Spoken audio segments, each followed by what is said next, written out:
அனைவருக்கும் வணக்கம். இயக்குனர் மைக்கேல்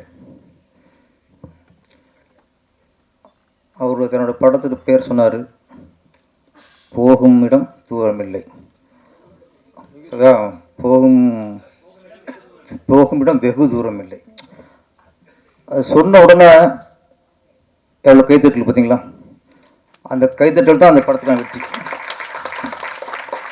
நம்ம தியேட்டருக்கு போச்சு, பெரிய வசூலாச்சு ஆகலையா அப்படிங்கிறத மக்கள் மனசில் போய் சேர்ந்துருச்சு உங்கள் படம். அந்த அந்த கைத்தட்டல் தான் ஆதாரம். வாழ்த்துக்கள் சார், நல்ல படம் கொடுத்துருக்கேன், வாழ்த்துக்கள்.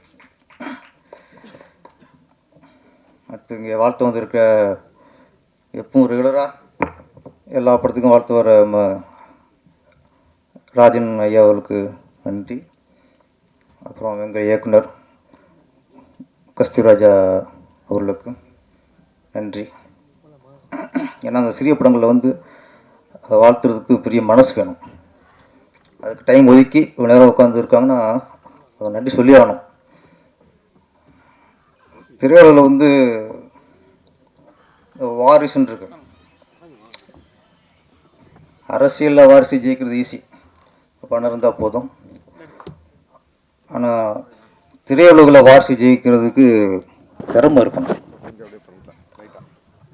அறிமுகத்துக்கு மட்டும்தான் யூஸ் ஆகும். கஸ்தூராஜோட 2 வாரிசுகள், ஒன்று வைரம், ஒன்று தங்கம். ஏன்னா கஸ்தூராஜா இயக்குனர் பையன் அப்படிங்கிறதுக்காக டைரக்டர் ஆகிட்டார். கஸ்தூராஜாவோட பையன் அப்படிங்கிறனால கதாநாயகன் ஆகிட்டார். அது அறிமுகத்துக்கு மட்டும்தான். இன்னைக்கு இயக்குனராக மிகப்பெரிய இயக்குனராக இருக்கார் செல்வராகவன். நடிகர்கள் இன்னைக்கு தவிர்க்க முடியாத மிகப்பெரிய விதத்தில் இருக்கார் தனுஷ் சார். இந்த வெற்றிக்கு காரணம் திறமை திறமை திறமை திறமை. அடுத்து இன்னொன்று, திறமை இருந்தால் மட்டும் பத்தாது, வெறி வேணும். ஜெயிக்கணுங்கிற வெறி, ஜெயிச்சுட்டே இருக்குங்கிற வெறி வேணும்.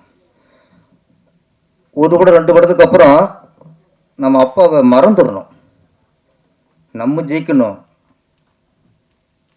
நம்ம பெரிய இடத்துக்கு போகணுங்கிற அவங்களுக்கு அந்த வெறி இருந்தால் தான் இவ்வளோ பெரிய இடத்துக்கு வர முடியும். அதனால் சினிமாவில் வாரிசுகள் ஜெயிக்கணுங்கிறது சாதாரண விஷயம் இல்லை. அந்த அசாதாரண வளர்ச்சி தான் இன்றைக்கி தனுஷ் சாருக்கும் செல்வராகவன் சாருக்கும். அப்படி 2 பேரை கொடுத்த கஸ்தூரா சாருக்கு நன்றி.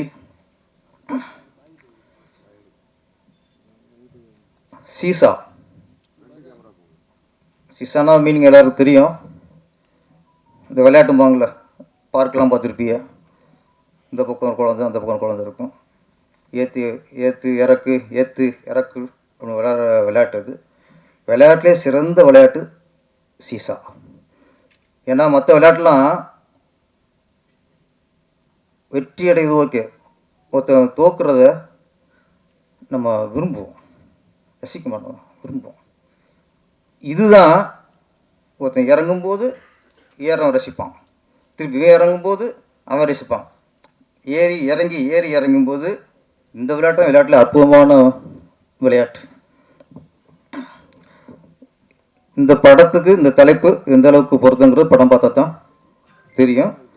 ஆனால் இதுக்கப்புறம் சினிமாவில் அப் அண்ட் டவுன் சகஜம்தான். இயக்குனர் குணா சுப்பிரமணியத்திற்கு நீ இறக்கமே கூடாது, ஒன்லி ஏற்றம் தான்.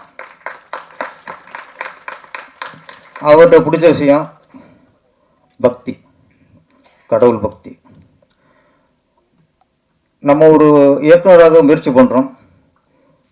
அப்போ ஒரு புடிசிட்ட தொடர்ந்து 10-15 முயற்சி பண்ணி அதுக்கப்புறம் அப்பாயின்மெண்ட் வாங்கி அதுக்கப்புறம் அவர்கிட்ட கதை சொல்லி அந்த கதை பிடிச்சி போய் அந்த படத்து மூலமாக ஒருத்தர் இயக்குனர் ஆனார்னா நம்ம அங்கே கடவுள் நம்பணும்னு அவசியம் இல்லை, முயற்சி.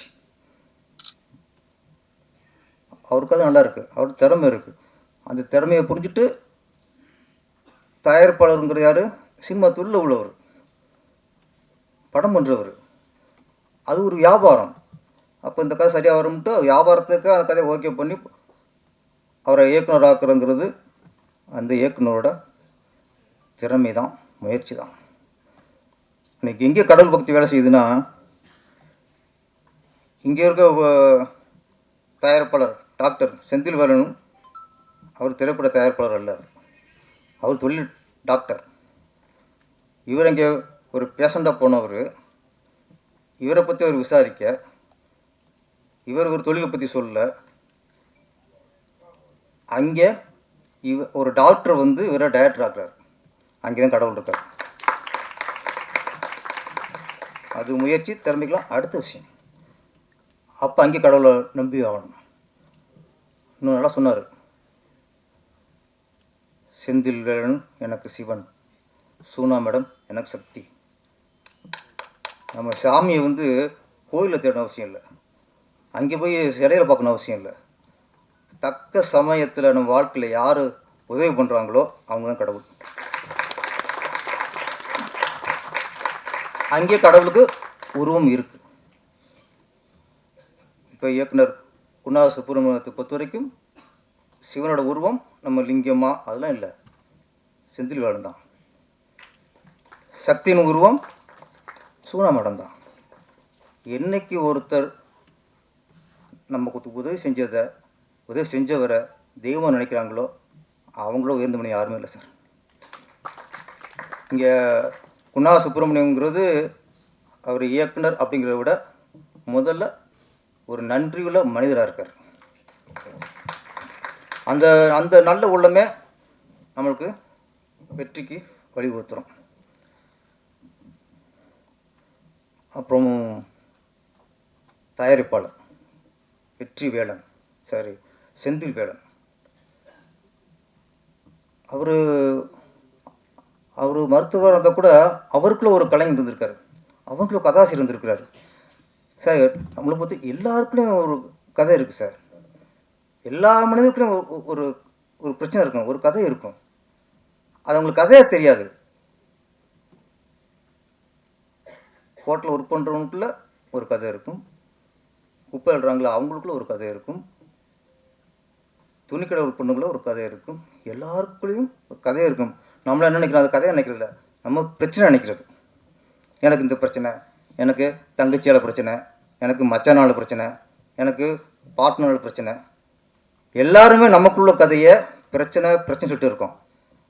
ஆனால் டாக்டர் தான் அவருக்குள்ள பிரச்சனையை கதையாக சொல்லியிருக்காரு. அப்போ நம்ம பிரச்சனையாக இல்லாமல் அதை கதையை பார்த்தாலே அதை ரசிச்சிடுவோம், நம்ம டெவலப் பண்ணுவோம் கதையை. அப்போ நமக்குள்ள பிரச்சனையை அதை நீ கதையை நினச்சி பாருங்க, இது இப்படி போனால் இப்படி இருக்கும், இப்படி போனால் இப்படி நினச்சி பார்த்தாலே அங்கேயே நம்மளுக்கு இந்த மன அழுத்தம் போய் தேவையில்லாத ஒரு மன உளைச்சல் பிரச்சனை அதெல்லாம் போய் ஈஸியாயிரும். நீங்கள் இந்த மேடை கற்றுக்கிட்டது நட்டி சார், எந்த பிரச்சனை சரி இது ஒரு கதை அப்படின்னு கதையை உருவாக்கிட்டா முடிஞ்சு போச்சு, பிரச்சனை ரொம்ப சால்வ் ஆயிரும். அதனால் ஒரு நல்ல கதாசிரியர் நம்ம திரையுலகம் கிடச்சிருக்காரு. கதாசிரியர் மட்டும் இல்லை, பாடலாசிரியர்.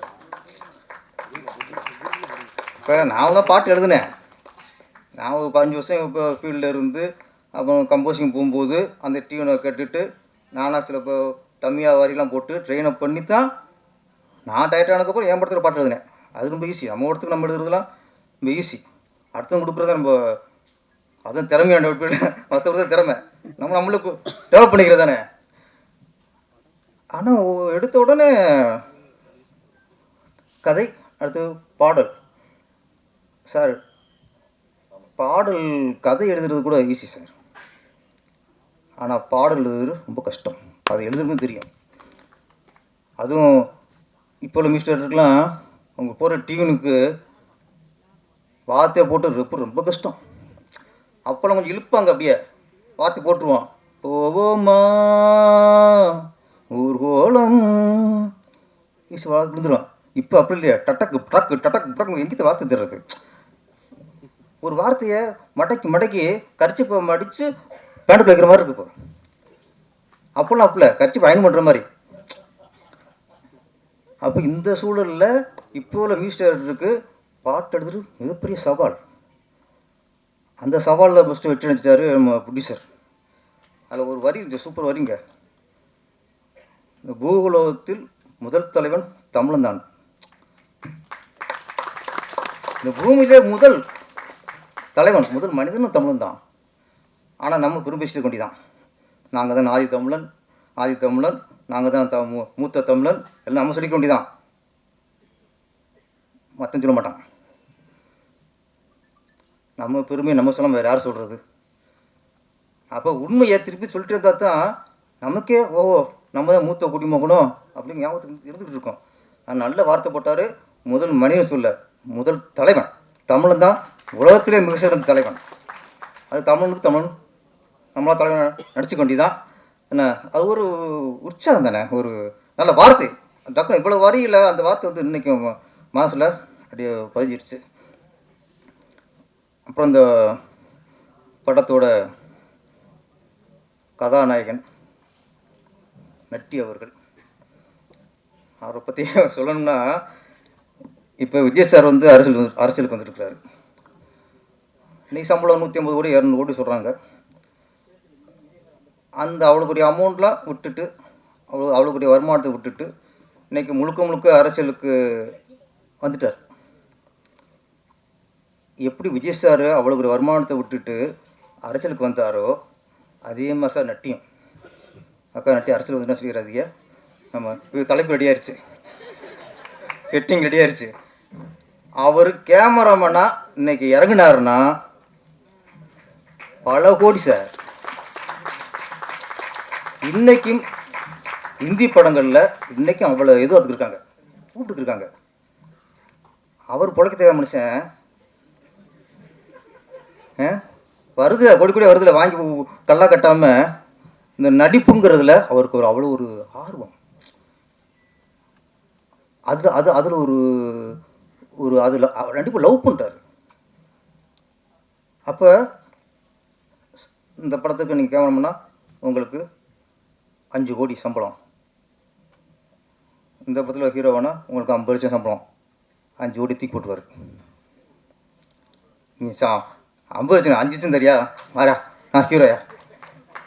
மனுஷனுக்கு நானும் யோசிப்பேன், என்னன்னா இவ்வளோ ஆஃபர் இருக்குது, இவர் இந்த நடிப்பில் அவ்வளோ ஒரு ஈர்ப்பாக இருக்காரு அப்படின்னா, நமக்கு எது பிடிக்குதோ, நம்ம மனசு எது விரும்புதோ, நம்ம எதை செஞ்சால் நம்ம மனசுக்கு நம்ம ஆத்ம திருப்தி இருக்குதோ, அங்கே பணத்தையே பார்க்கக்கூடாது சார்.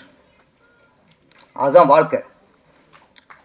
நம்ம பணத்துக்காக போயிட்டு இருந்தோம்னா நாளைக்கு இந்த இது கிடைக்காது, இந்த சந்தோஷம் கிடைக்காது, இந்த நிம்மதி கிடைக்காது. அப்போ குழந்தையா இருக்கும்போது அது என்னத்தை இது விரும்புதோ அதை கொடுத்தா தான் சந்தோஷம். அன்னைக்கு விரும்புகிறத 20 வருஷம் கொடுத்தா சாப்பிடுமா? குழந்தையா இருக்கும்போது அதுக்கு ஸ்வீட் பிடிக்கும், லட்டு கேட்கும், சிலேபி கேட்கும், எல்லாம் கேட்கும். ஆப்பிள் சேர்க்கணும் சுகர் வந்துடும். சுகர் வரும்போது சிலேபி கொடுனா தூக்கி எரிஞ்சிடுவாங்க. அப்போ அந்தந்த நேரத்தில் என்னென்ன கிடைக்குதோ, எது மனசுக்கு பிடிக்குதோ, அங்கே லாபம் நஷ்டம் பார்க்காம மனசுக்காக வாழ வேண்டும், மனசுக்காக வாழ வேண்டும். எனக்கு தெரியும் நட்டி சார் இந்த ஒரு 5 வருஷத்தில் அவர் எத்தனை கோடி இழந்திருப்பாருன்னு எனக்கு தெரியும். ஒரு அசுரன் வா மகாராஜா, நான் தான் மகாராஜா அவருக்கு நடித்தா அவர் மகாராஜா. அவர் கேமரா போனால் அங்கே மகாராஜா இல்லை, அங்கே படை வீரனாக இருக்கலாம், தலைவர் இருக்கலாம், ஆனால் அவர் மகாராஜா இருக்கணும்னு நடிப்பார் சார். இன்னொன்று அவர் ரொம்ப பிடிச்ச விஷயம், பெரிய டைரக்டரு சின்ன டைரக்டரு, பெரிய ப்ரொடியூசரு சின்ன ப்ரொடியூசரு, இந்த தராரும் பார்க்க மாட்டார். கதை நல்லா இருக்கா?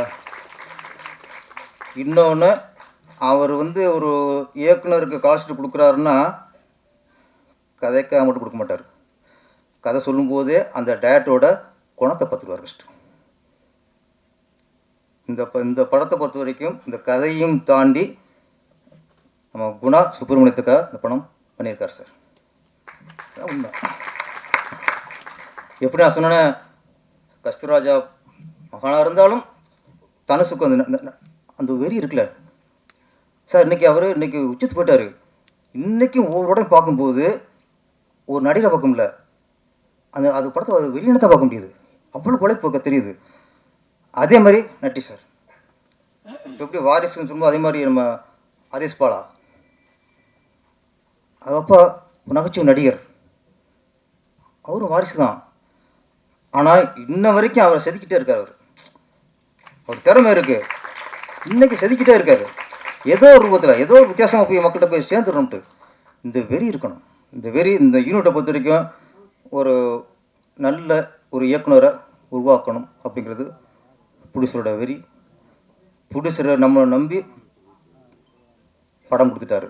அந்த படத்தை நல்லா செதுக்கி மிகப்பெரிய வெற்றி அடைய வைக்கணுங்கிறது இயக்குனரோட வெறி. Mister 3 sir Sarankumar 3 song super. ஆனால் நீங்கள் நான் சொன்ன மியூசிக் அது வேறு, அதுக்காக நீங்கள் கோச்சிக்காதீங்க. நீங்கள் அழகாக ரசிக்கிற மாதிரி போட்டிருந்தீங்க.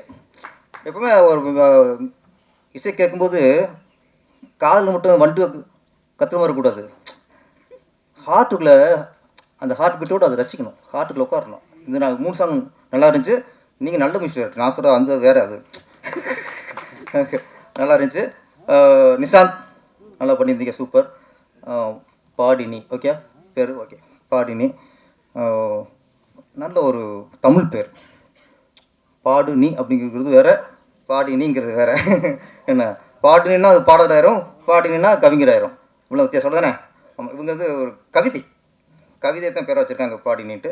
ஆமாம், இந்த மொத்த யூனிட்டும் இந்த படத்தின் வெற்றி மூலமாக மிகப்பெரிய இடத்தை அடைய வேண்டும். தொடர்ந்து செந்தில் வெற்றிவேலன் அவர்கள் தொடர்ந்து சாரி வெற்றி வந்துச்சு பாருங்க, அது பேர் சொல்லும்போது செந்திலும் போது வெற்றி வேலைங்கும் போது அங்கேயே வெற்றி ஆட்டோமேட்டிக்காக நான் பலட்டம் சொல்லிட்டோம், வெற்றி வெற்றின்னு அது படிச்சிடும் சார். செந்தில் வேலன் ஆகிய வெற்றி வேலன் மிகப்பெரிய வெற்றியை கொடுக்கணும். அடுத்த படத்தில் எங்களை போல் ஒரு பாடலை சேர்க்கும் ஒரு பாட்டை கொஞ்சம் தூக்கி போடுங்க அப்படியா. நன்றி, வணக்கம். படம் மிகப்பெரிய வெற்றியுடைய வாழ்த்துக்கள். நன்றி.